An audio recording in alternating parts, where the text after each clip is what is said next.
నిజంగా Jubilee hills election ఎంత కష్టం తెచ్చిపెట్టిందంటే కాంగ్రెస్ పార్టీకి అంతా ఇంత కాదు. బయటికి మాత్రమేమో మాకు మస్తు మెజారిటీ వస్తుంది, కేవలం ఒక ఇంకా మెజారిటీ కోసం ప్రయత్నం చేస్తాం తప్ప మా గెలుపు కన్ఫర్మ్ అయిపోయింది అని చెప్తారు.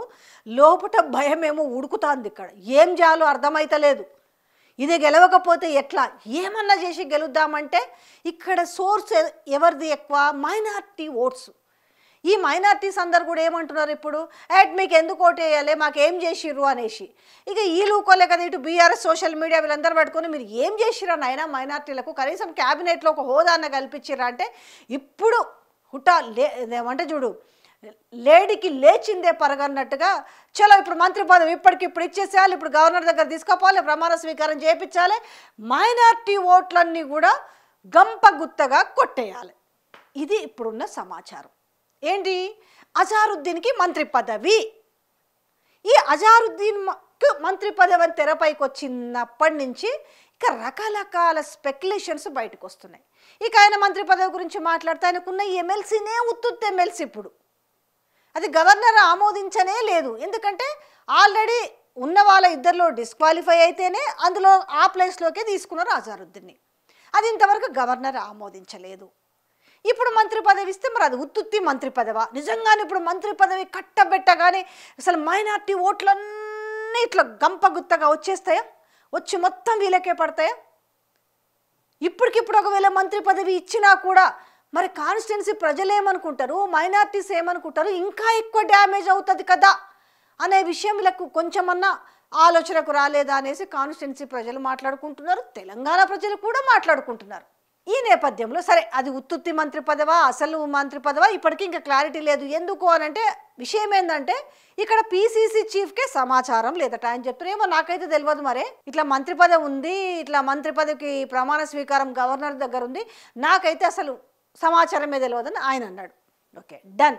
ఇక్కడ ఏమైందనంటే ఎప్పటి నుంచో మంత్రి పదవి అడుగుతున్న కోమటిరెడ్డి రాజగోపాల్ రెడ్డికి ఏమో ఇయర్ కానీ ఇప్పుడు జూబ్లీ హిల్స్ ఎలక్షన్ సందర్భంగా అజారుద్దీన్కి ఇస్తారా? ఇది ఎక్కడ న్యాయమో, అందుకే అలిగిన రాజగోపాల్ రెడ్డి రాజీనామా చేస్తాడు అనేసి వార్తలు వస్తున్నాయి. ఇంకా సోషల్ మీడియా ఉంది కదా. కానీ ఇదంతా ఈ స్పెక్యులేషన్ ఎక్కువ క్రియేట్ చేసింది ఎవరు? మొత్తం కాంగ్రెస్ పార్టీలో ఉన్న ఒక వర్గం వాళ్ళు. పాపం ఈ సమాచారం మరి ఎమ్మెల్యే రాజగోపాల్ రెడ్డికి తెలియదేమో, అందుకే బీఆర్ఎస్ వాళ్ళు నన్ను బ్లేమ్ చేస్తున్నారు అని అంటున్నారు. ఒకసారి విందాం మాటల్ని.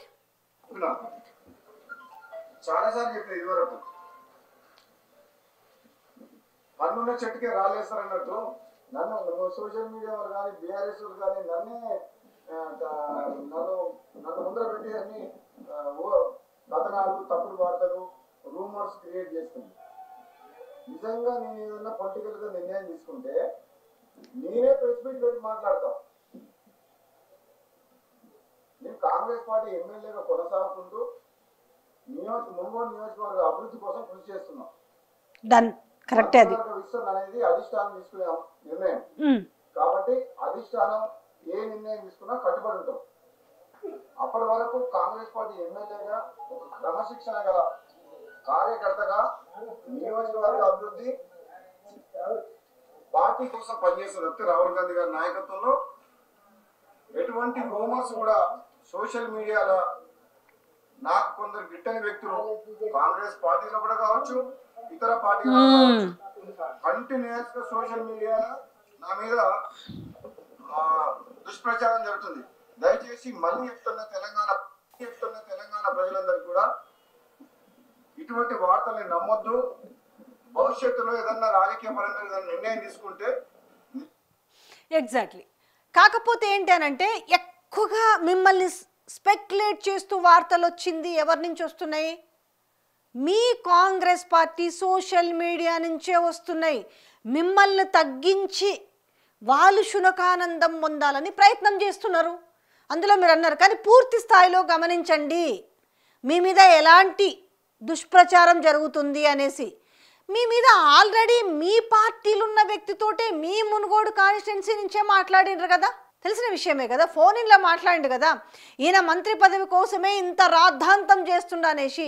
ఇక్కడ మీ గురించి బీఆర్ఎస్ సోషల్ మీడియా రూమర్స్ ప్రచారం చేయాల్సినంత అవసరం అయితే లేదు. ఎందుకంటే అవసరం ఎవరికి ఉంది అని అంటే కాంగ్రెస్ సోషల్ మీడియాకే ఉంది. ఆ కాంగ్రెస్లో ఉన్న ఒక వర్గం సోషల్ మీడియాకు మరీ అవసరం ఉంది. అది గమనించండి, అది ఖచ్చితంగా. ఎందుకంటే మీరు అన్నారు కాంగ్రెస్ సోషల్ మీడియా కూడా అండ్ బీఆర్ఎస్ వాళ్ళు అని అంటున్నారు, కానీ ఇక్కడ అసలు విషయము మిమ్మల్ని ఓర్చుకోలేక, మీ ఇండిపెండెంట్ డిసిషన్స్ తట్టుకోలేక వాళ్ళు, ఎందుకంటే పేపర్లలో కూడా రాపిచ్చారు కదా అగేనిస్ట్గా మీ మీద. ఆల్రెడీ రాజగోపాల్ రెడ్డి మీద గుర్రుగా ఉన్నాడు రేవంత్ రెడ్డి, రాజగోపాల్ రెడ్డి మీద ఆగ్రహం వ్యక్తం చేస్తున్నాడు ఎందుకంటే రేవంత్ రెడ్డికి వ్యతిరేకంగా ఇలాంటి వార్తలు కూడా రాపిచ్చాడు. నేనైతే అది మీ దృష్టికి రాలేదని అనుకుంటున్నా. రాలేదా, వచ్చిందా మరి మీరు చెప్పాలి. వచ్చుంటే మీరు ఖచ్చితంగా ఈరోజు మీకు ఒక ఆన్సర్ దొరుకుండేది. సో ఇప్పుడు మంత్రి పదవి రాలేదు అనేసి రాజీనామా ఉంటుందా లేదా అనేది తర్వాత, అసలు ఆ మంత్రి పదవి ఆయనకు వస్తుందా లేదా అనేది కూడా అది కూడా తర్వాత విషయం.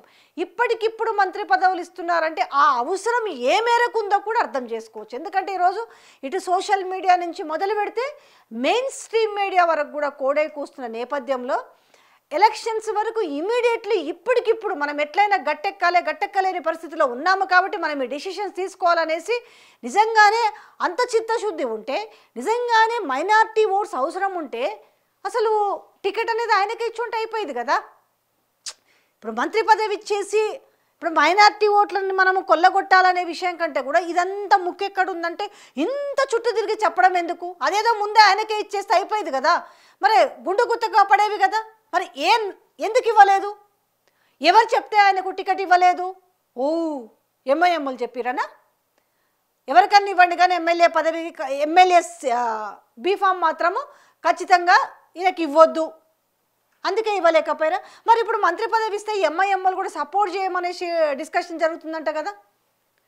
నిజంగా ఇప్పుడు అజారుద్దీన్ చెప్తేనో లేకపోతే ఎంఐఎం చెప్తేనో తప్ప ఓట్లు వేయలేని పరిస్థితి ఉందా ఈరోజు మైనార్టీలకు ఇప్పుడు ఓన్ డెసిషనే లేదా? మైనార్టీలకు ఏది మంచిది కాదని తెలుసుకునే పరిస్థితిలో వాళ్ళు లేరా? ఇంత కామెడీగా ఉంది కదా. అంటే ఎంత తక్కువ అంచనా వేస్తున్నది ఈరోజు కాంగ్రెస్ పార్టీ మైనార్టీలను అడ్డు పెట్టుకొని ఏ రకమైన డ్రామా ఆడాలనుకుంటుంది అనేదైతే తేట తెల్లమైతే అయింది కదా. చలో ఇప్పుడు అసలు విషయం ఏంటంటే మొత్తంగా అన్నీ పోయినాయి. ఇప్పుడు యాదవ్ సామాజిక వర్గం పోయింది, బీసీ సామాజిక వర్గం పోయింది, ఇంకోటి పోయింది, మొత్తం ఇప్పుడు కథంతా మైనార్టీల చుట్టే తిరుగుతుంది. ఈ మైనార్టీలందరూ కూడా బీఆర్ఎస్ వైపు చూస్తున్నారు. బట్ వాళ్ళు బీఆర్ఎస్ వైపు చూడకుండా ఏం చేయాలి? ఇప్పుడు నిజంగా ఇప్పటికిప్పుడు అజారుద్దీన్కి మంత్రి పదవి ఇవ్వడం వల్ల ఇమ్మీడియట్లీ కాన్స్టిట్యున్సీ ప్రజలకు ఒరిగేదేమని ఉంటుందా? అది కూడా చెప్పాలి కదా. ఇగో మేము అజారుద్దీన్కి ఇందుకోసమే మంత్రి పదవి ఇస్తున్నాము అన్నప్పుడు వాళ్ళు కూడా అడుగుతారు కదా. మరి ముందు ఈ మంత్రి పదవి పక్కన పెడితే ముందు అసలు ఎమ్మెల్యే సీట్ ఇచ్చి ఎమ్మెల్యేగా గెలిపించుకొని మంత్రి పదవి ఇచ్చుంటే బాగుండేది కదా అనేది కూడా చర్చ జరుగుతుంటుంది కదా. సో ఇట్లా ఉంది వీళ్ళది. ఒక ప్లానింగ్ లేకపోవడం వల్ల ఏ రకమైన ఇబ్బందులకు గురవుతున్నారు, ఏ రకంగా ఎదుర్కోలేక సతమతం అవుతున్నారనడానికి ఈరోజు అజారుద్దీన్కి మంత్రి పదవి అనే అంశం మీద జరుగుతున్న ఒక పెద్ద రచ్చ అనే చెప్పాలి.